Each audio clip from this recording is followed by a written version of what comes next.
Hello, I'm Professor Lieu. Welcome to our live stream.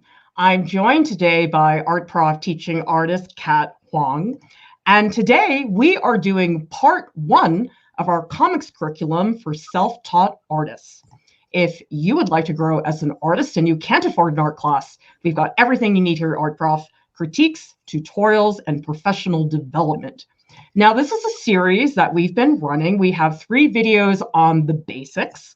We also have parts 1 and 2 of animation and also illustration.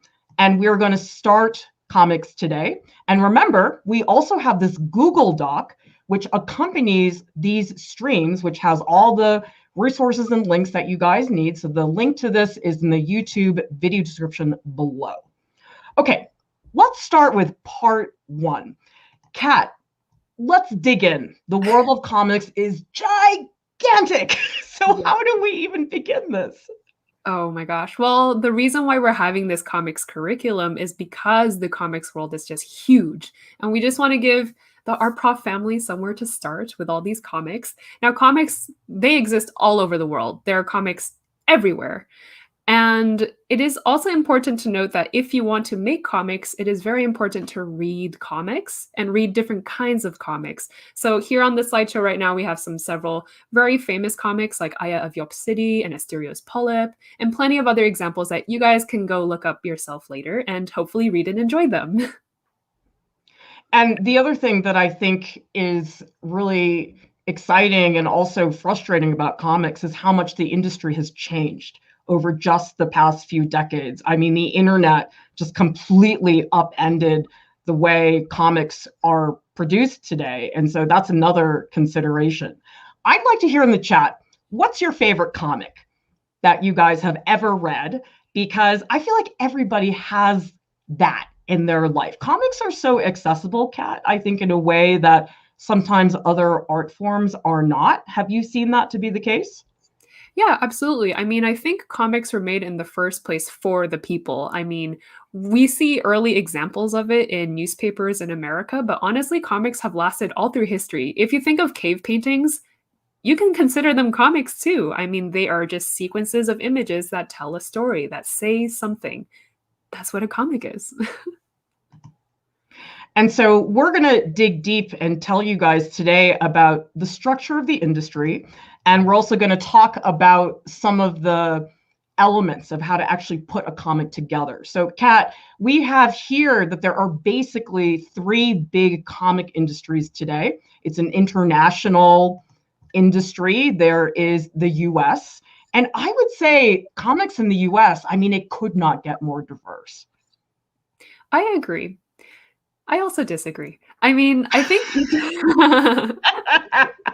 I think each of the big industries, quote unquote, that we're seeing have their own merits and have their strong qualities and weak qualities. And unfortunately, we don't have a lot of time in the stream to go in depth into every single industry. And also, there aren't just these 3 industries. There are industries all over the world, but we are going to talk about the big 3 briefly, which is America, US comics, Japanese manga, and also French and Belgian bande dessinée. All right, so we have a very broad range here. And I think what's really amazing to me about comics is that they're incredibly serious sometimes, and they're sometimes just silly. Somebody getting a wedgie in this Captain Underpants. And I'm not sure that as many art forms have such extremes. And I know sometimes it's hard for comics artists to get the respect that I think they deserve from other industries because there's a humor to what people associate with comics. I completely agree. I feel like a lot of people who don't know what comics are just automatically assume, oh, superhero comics, which is such a tiny part of the entire comics industry. But I do feel like comics are more appreciated amongst artists, especially because, of course, we're just exposed to stories and images all the time. Of course, we would be reading comics. It would be ridiculous not to. So we're taking a look at some images of manga, and we also have 2 streams where Kat and Julie Ben Bassett, a guest artist, go really in depth into manga. So I highly recommend you guys take a look at those. Now, talk to us about bande dessinée. I don't know any, I didn't even know this existed. So can you tell us about this world? I mean, it's literally just comics in French, in the French language at least. Most of the bande dessinée we see now come from France and Belgium, which are French-speaking countries, and that is where the biggest French and Belgian artists come from, such as Mobius, such as Hergé, who did Tintin. And I will say Tintin is a comic of its times. You will find some offensive stuff in there, but Osamu Tezuka is also made work as a sign of the times as well. So please be understanding about that. We're not, they're still known today, and we still have to talk about them because they're important in comics history. We also have Jon Svar, and also, fun fact, the Smurfs originally was a French comic or a Belgian comic, I think, which I totally didn't know until I looked it up recently. Well, I mean, here, Soitanly says, I didn't realize Ghost World was a comic. I saw the movie. I think it's actually really common that people will know the latter version of the comic as an anime film or as a movie or as a TV show. And a lot of people don't realize that a lot of stuff began as a comic. So it's interesting how all the genres really move so fluidly between each other. Okay. Let's talk about types of comics. There are so many. Tell us what this is. This made me chuckle when I saw this slide. Well, I just wanted to show an example of instructional comics that wasn't too dry. I mean, normally when we think of instructional comics, we think, oh, the catalogs in the airplanes before you take off that you read, or instructions for IKEA furniture. But this is actually an example of just a joke that I think IKEA made in collaboration with some advertising agency to make these fancy fortress and castle IKEA furnitures. Well, Kat, I have to say, I am not the person that puts together IKEA furniture. My husband does that, and this stuff scares me, but I do really like that one. And how about this comic? This is one that shows a recipe. Right. So instructional comics are just images that instruct you to do something, whether that be build IKEA furniture or create a delicious soup out of leeks and potatoes. Well, you hope it's delicious. We don't really know. Have you actually cooked this recipe? I haven't, but it got quite viral online, so I assume a lot of people did and really liked it.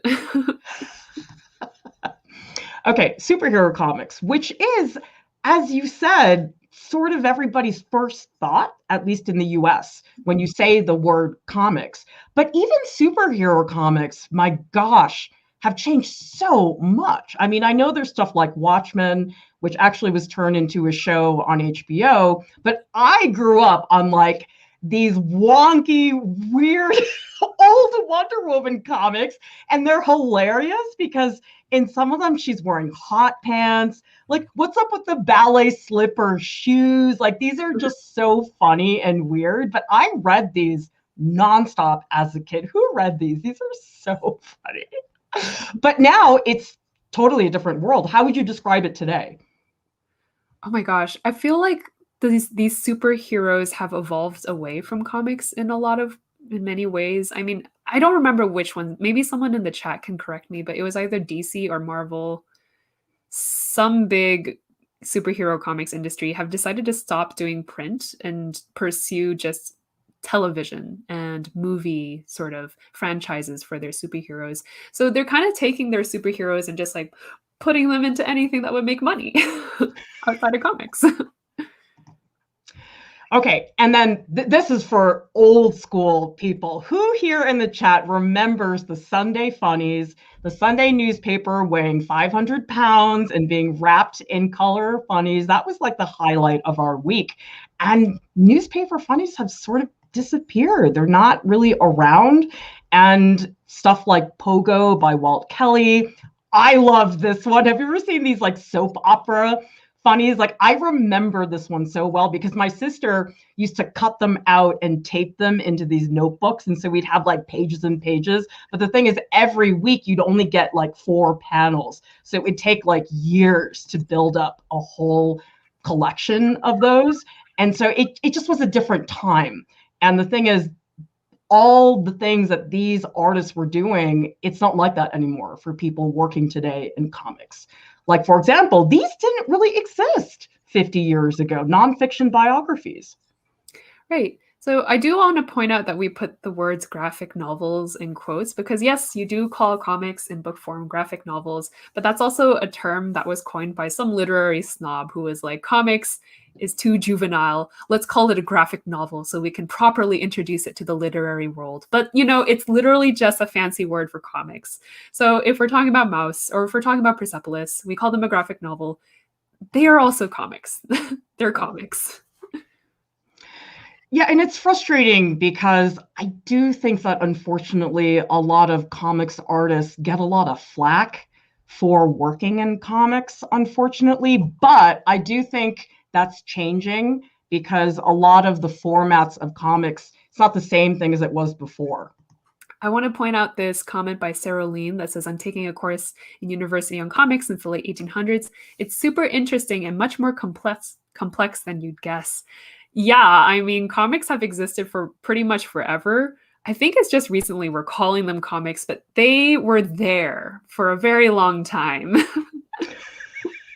Well, what about this one? Because this doesn't look like your, quote, stereotypical comic. How would you describe this piece, Blankets by Craig Thompson?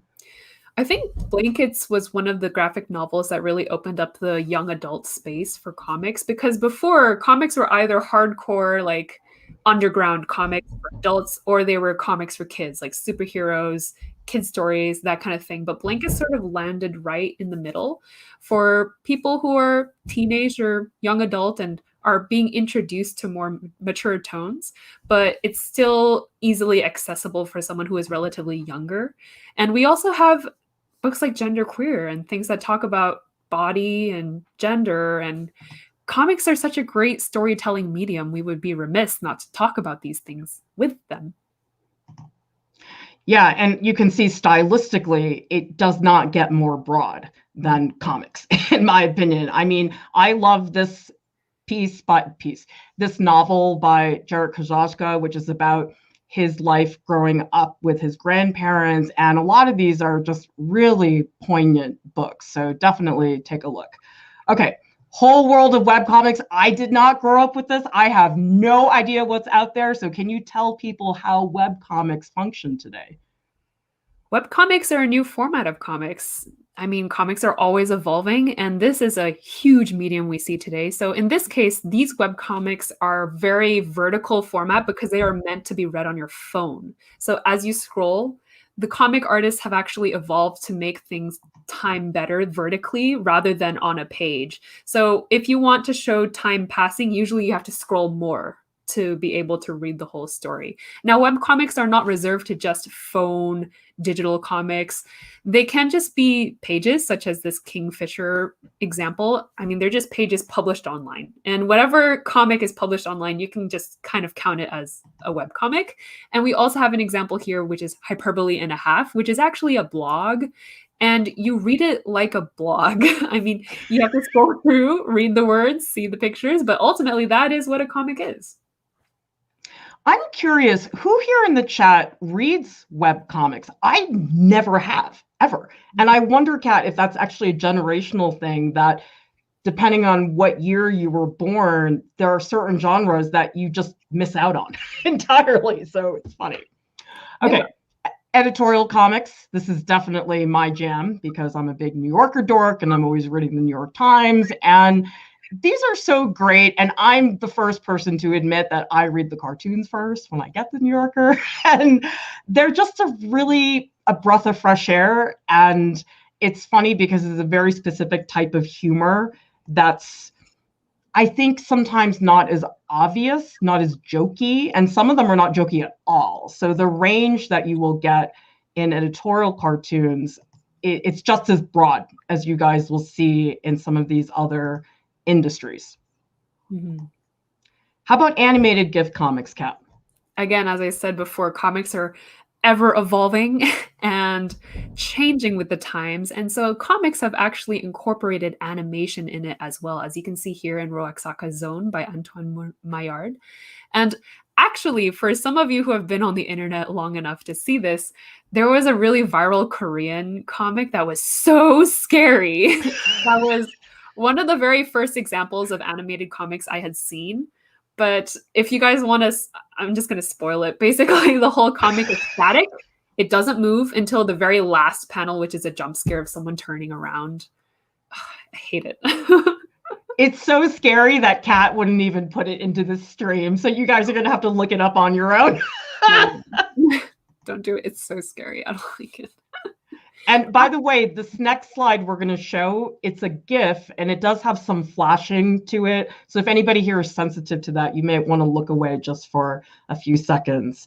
And we have a comment here from Paula, who says, I occasionally read webcomics, but I'm more into graphic novels or graphic memoirs. And Jill says, I told my husband he has to treat himself to a comic, a payday for his mental health. He is a LMHC. I don't know what that stands for. Do you, Kat? I don't know what that stands for either. Please let us know in the chat, Jill. Actually, okay, so let's take a look. I want to point out what that person said earlier about reading webtoons and graphic novels and comics. I think webcomics in general is much more accessible for people who want to create comics, because when you go through a traditional publishing house, there are many barriers to get through. Like, first of all, you got to get noticed. And then second of all, you got to sign the contract. You got to make sure you do all these things, these business things. But when you publish something online, that is just a free-for-all. You can post whatever you want online. So you're going to see a lot of bad stuff online because anyone is publishing anything nowadays. But through the whole wave of webcomics, you will also find some gems that can't normally be traditionally published, but they are available online. Oh, so it stands for Licensed Mental Health Counselor. Thank you very much. Yep. I mean, I find comics very relaxing to read because it's like I don't have to think that hard because there aren't 5 billion words on one page. And so it definitely is a different rhythm when you read a comic. Now, memes, absolutely. These only exist on the internet. So how do we distinguish between what's a comic, what's a meme? Because Seven Angelica is saying, when does it transition from comic to animation?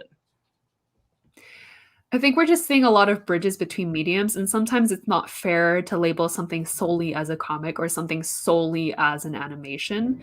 But I will say that comics work with space and animation works more with time. So if you find that something is working more with the space, like the panel layout, the way it looks on the page or the way it looks on the screen, then it could probably be considered a comic. But I also want to say that comics, oh my gosh, they've just evolved so much to include this digital space of memes and jokes in general. So I'm sure a lot of you have encountered these short form comics that are very easy to scroll through on Instagram or on Twitter and stuff like that. They're very short form, they're very instantaneous joke. And those are comics. Those are comics nowadays too. All right, let's get into some comics vocabulary. And I just love these visuals that Kat has been putting together. I guess, Kat, you've been calling them your Kathy Rocks comics. Is that how you refer to them? I guess. This is an avatar I sort of took from that comic I made when I was in middle school, which I called my Kathy Rocks comics. So yes, she is a Kathy Rocks avatar. So anyway, Kat is going to teach us some basic comic terms. So let's start with panel.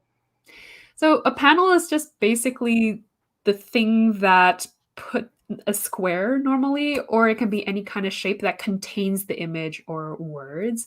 So in this example, it's a square. And in this example, it is this sort of spiky bubble kind of thing.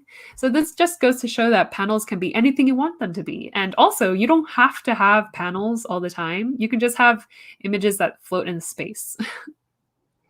I mean, I think panels are something that people underestimate. And I think some of my favorite comics are the ones that have done really weird, unexpected things with panels that really help the story quite a bit. I want to point out this comment from Shaim.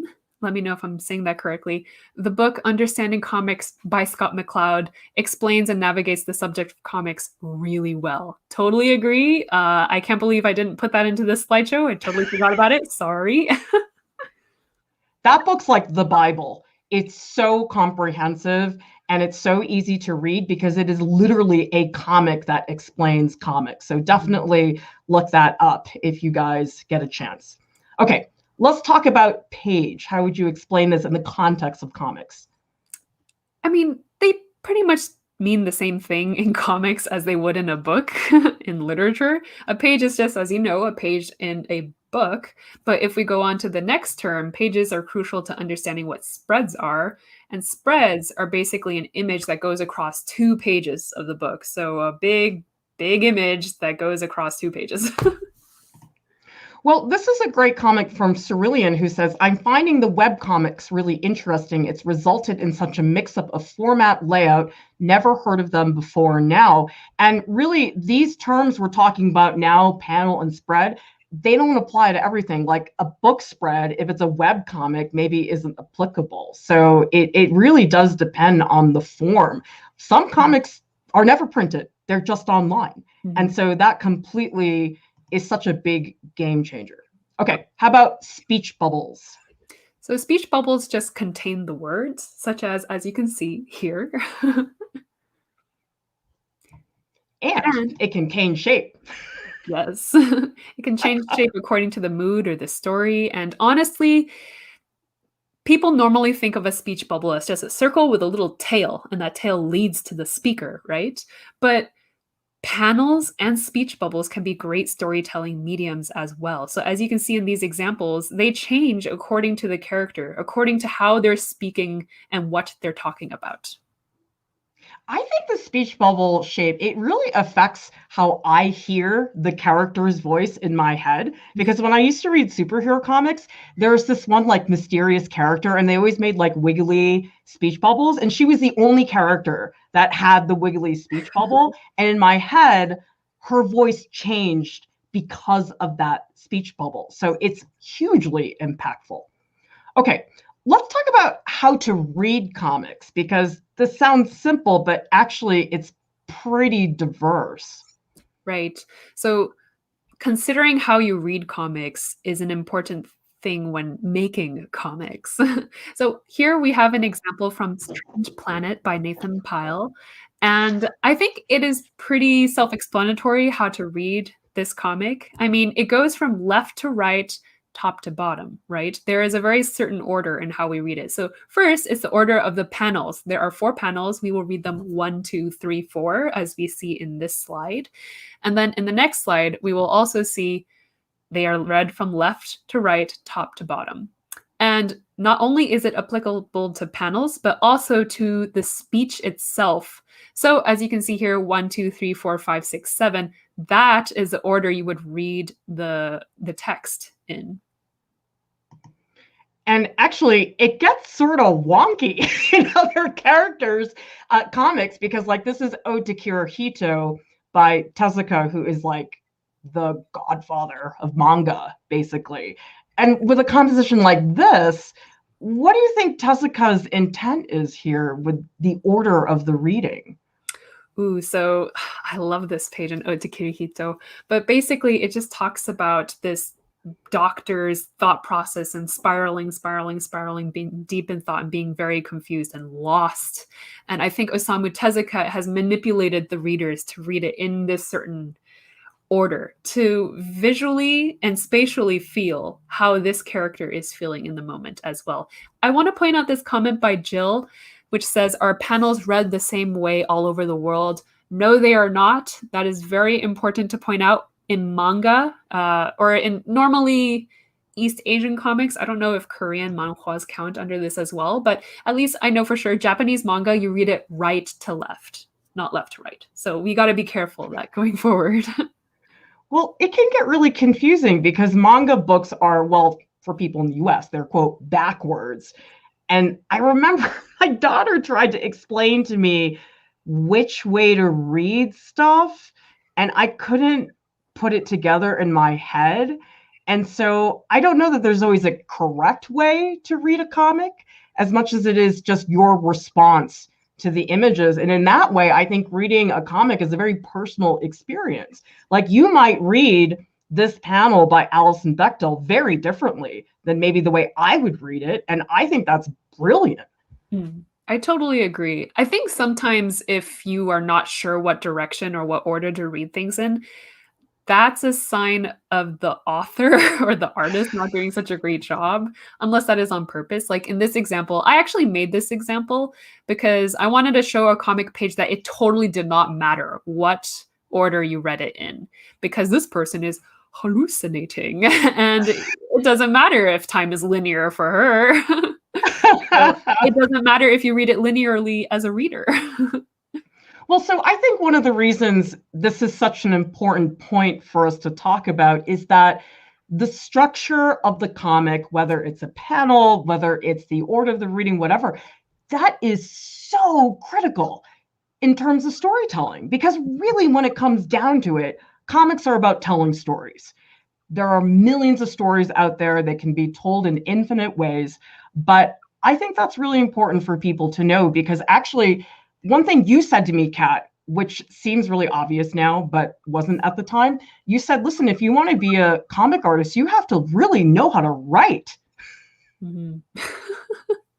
I mean, yeah, you're creating a story. I feel like anything involving some sort of narrative requires writing. You need to be able to write or to speak in order to tell a story. And comics, comics don't need words necessarily, but they can just be a sequence of images and it can be silent. But I feel like there is some sort of written aspect in there as well. Something about stories always involves writing, at least in my opinion. Well, I mean, Kat, would you tell somebody who maybe wants to be a comics artist, should they take a writing class? Should they learn how to write plays? Like, do you recommend that? Or do you think they should just focus on the drawing and the panels and all the stuff we're going over right now? Oh my gosh, I totally recommend taking a writing class. I mean, why not? Taking a writing class is just going to help you in the end. But I will say that writing versus writing for a comic, they are different skill sets. Sure, there are a lot of connections between the two, but they are two different mediums, like writing without images versus writing with images, or just images itself, no writing. They're very different skill sets. Neil is asking, I feel like my writing skills suck. Any tips to improve? Man, suddenly I'm becoming a writing teacher here in art. Right, prof. But I think the first thing that can help you is maybe read a comic multiple times. Read it once for pure enjoyment, and then read it a second time with a critical eye and see what the author slash artist is doing technically in certain areas. So we're going to see later on in this slideshow examples of pacing, examples of direction of artwork that helps with readability and also storytelling. And being able to absorb those techniques from the masters is going to help your own artwork as well. All right, so let's get into some of the techniques that comics artists use. So the first one is called the 180-degree rule. What does this one mean, Kat? So the 180-degree rule is also applicable to film. So if you consider it in film terms, maybe it will help you make more sense of it more easily. But basically, you want the camera or the view to only be in 180 degrees from the start point. So in this graph, you can see 180 degrees in this half is okay, but once you go to the back half, that's not okay. You know why? Because the image will then appear flipped. So whenever you have a scene where something is on the right, that thing should continue to stay on the right in order to not confuse your viewers. If that thing suddenly flopped and became on the left, appeared on the left, you would confuse the viewer. We have a tip from some person. Just write whatever, even if it's blah, blah, blah. I'm writing a dumb thing, la, la, la. As long as you get started, you have something. That's a great tip. Actually, that's what I do. I call it word vomit, where when I'm trying to write an article, I just write whatever spills out. I don't judge myself. I just get something on paper, and then I go through and I revise it later on. Paula F says, do comic artists, writers write out the story or dialogue first and then draw it? That depends from person to person. I mean, personally, for me, I like to think of the images with the dialogue, with the words, which is why I usually draw thumbnails rather than just do the entire script of the dialogue. But everyone starts differently. I'm sure there are people out there who just write a script solely without any images and then tack on the images later. There's no right or wrong way to go about it. So Kat, I have a question. See how in this diagram, you're basically saying don't show the back? Are you saying it's sort of like an actor on stage? You know how they tell actors never show your back to the audience? Is that what this is? No, so sure, you can show the backs of characters, but if you have especially a talking heads scene where two heads are just talking at each other, if you suddenly flop them around without any reason or without guiding people around with them, people are just going to be confused. And that doesn't mean that you can't break the 180-degree rule. Totally, sure. Rules are there to break, but I want people to understand that this is a very basic film slash, I don't know, presentation skill that you need to be aware of at the very least. Be aware of it, and then you can, sure, break the rule. I mean, I'm not telling you not to do or to do anything totally. Well, just to be conscious of it, that's something to be aware of. I mean, I would not have thought about that if I was sitting down to do a comic. Okay. Let's talk about point of view. What does this mean? So think of it also like you're a camera and you are showing a scene. Now, how you want to show the scene is really dependent on what the story is about. So here we have an example where the point of view is super boring throughout the 3 panels. It is the same straight on view, even though Kathy Rocks here is saying, isn't it a beautiful day? The light from the bright sun makes your strange jewelry sparkle. But okay, cool. I mean, the point of view hasn't changed at all, so it's not very interesting to me. But in this version, the point of view does change. The point of view actually serves to reinforce what the characters are saying and also to tell the story a little bit better and in a more interesting way. So here, Kathy Rock says, isn't it a beautiful day? The light from the bright sun, and the sun is streaming down, cast shadows and everything. And then the third panel says, makes your strange jewelry sparkle. And then you get a close-up of the strange jewelry.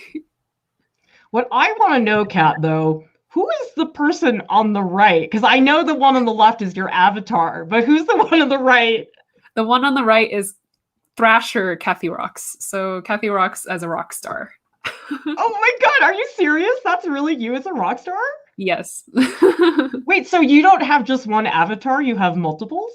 I mean, it's the same avatar dressed in different costumes. Oh my gosh, I love this. Yeah, point of view is so powerful, you guys. And it's one of those things, it really can make or break your comic, because this is the same thing over and over again. And look at how dramatic this is.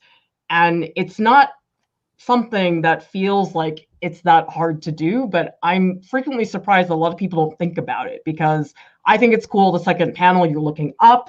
The third panel, it's zoomed in. It's really exciting to start playing with those things. So like what's happening here, Kat, in this Tezuka spread? This is one of my favorite examples of point of view, but this is a story about a group of robbers or bandits, and they get together and they actually have a skirmish. In the middle of the skirmish, one of them is killed. But this entire argument, this entire fight, we never see the bandits. We only see the reflection of the water that's next to the bandits. And as the bandits fight and the fight gets messier and messier, the water actually gets messier and messier as well, to the point where you can't even tell what is being reflected in the water anymore. I mean, this is just brilliant. This is not the way most people would approach that scene, and it's an amazing example of that. How about this one, which is from Streak of Chalk? Streak of Chalk is a beautiful comic, and it's quiet for a lot of it. I mean, in this scene, it's simply a woman taking off her hat, letting her hair stream in the wind, and this man looks at her. It's very simple. But, you know, you can tell this in probably just 2 images, and it wouldn't feel the same. Something that's really important here is pacing. And I think point of view is also helping with the pacing. So you have a step-by-step view of the woman taking off her hat. You have a close-up of their faces. You have a zoom out. You see these two figures just alone in the middle of the ocean. Another view of the wind going through their hair. And then the last panel of them just sort of the silhouettes of their figures walking off as a seagull flies by. And, it's a quiet moment, but you can tell some time has passed. And with a point of view that there's meaning behind this simple moment. Gargi says, I so want Kat's book now. Is there a way we can purchase it? Not right now, but I've been bothering Kat to start a Kathy Rocks Instagram account. So if you guys could help me out with some peer pressure, I know I would appreciate it. Okay, how about this one? Pluto by Urasawa. Yeah, I've actually never read Pluto before. I've heard it's very good. But Naoki Urasawa's comics almost read as film, in my opinion. And by the way, this is a manga, so you read it right to left. But clearly something very dramatic is happening here. And you can tell just there's a lot of motion. There's a realization. There is probably violence involved.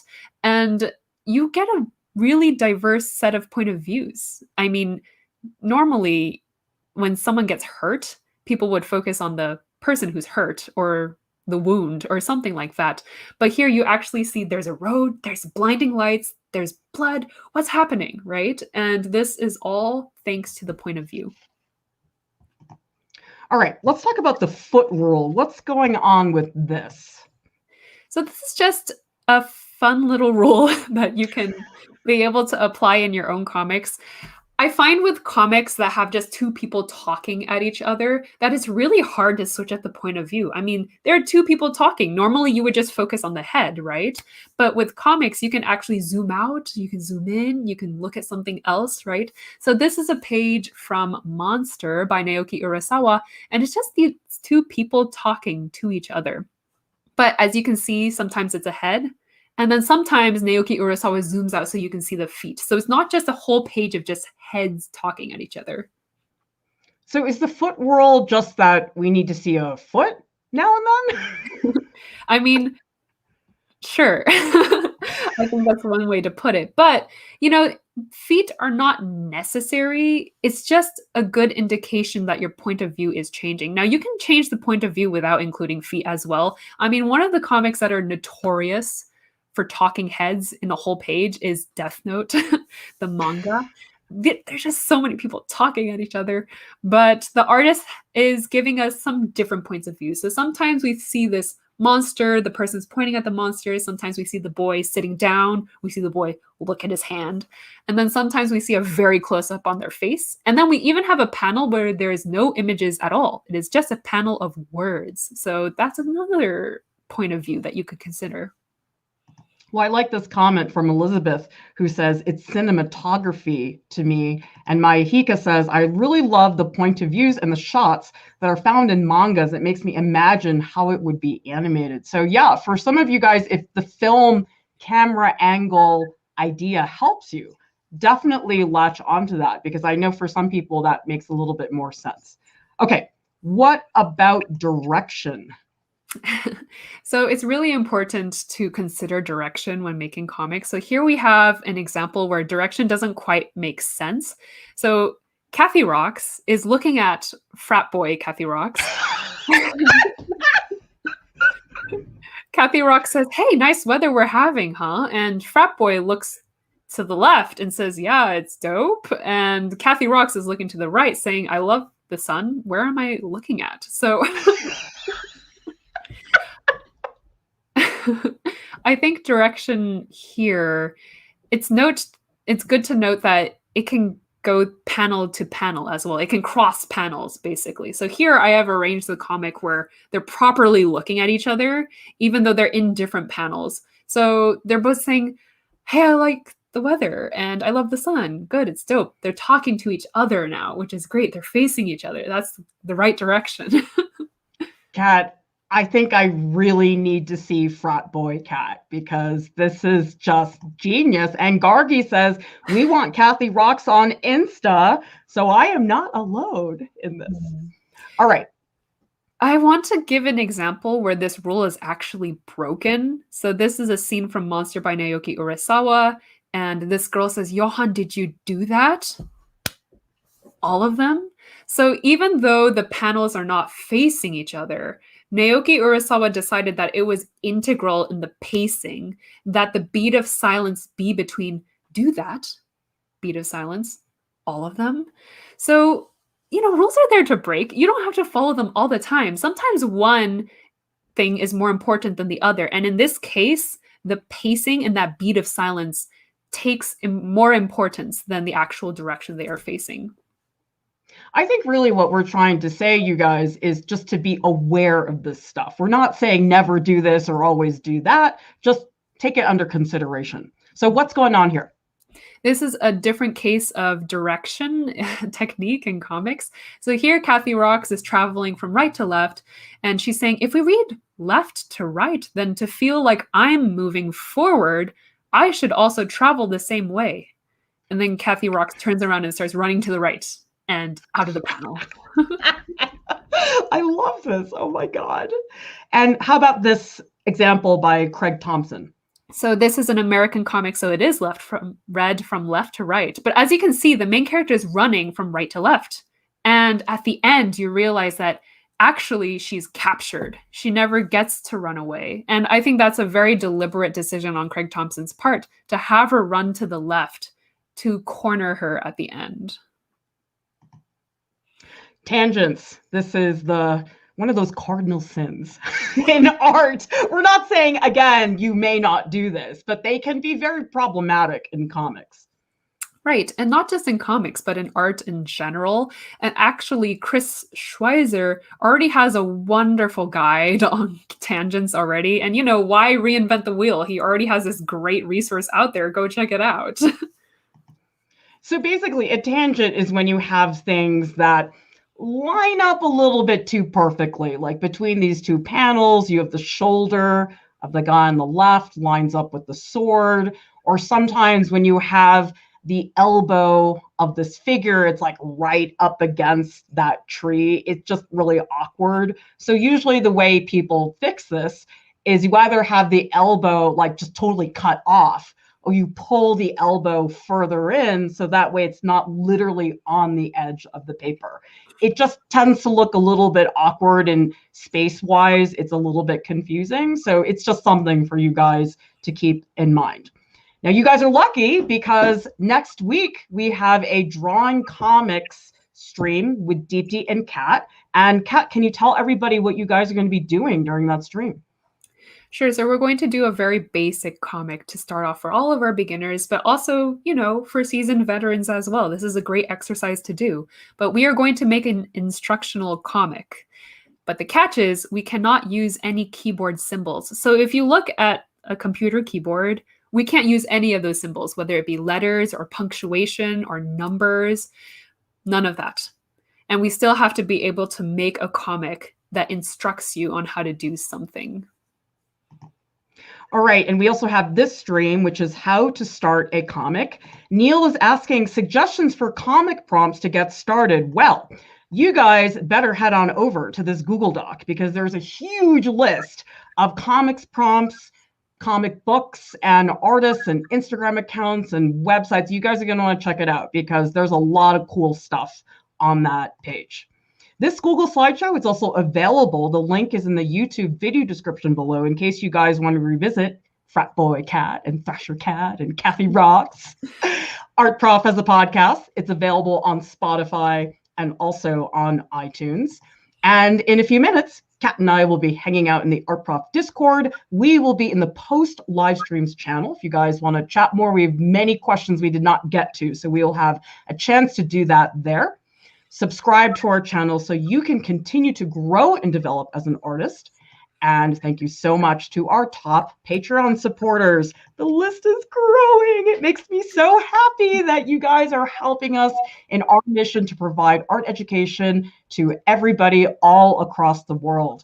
Thank you so much for watching. We'll see you next time.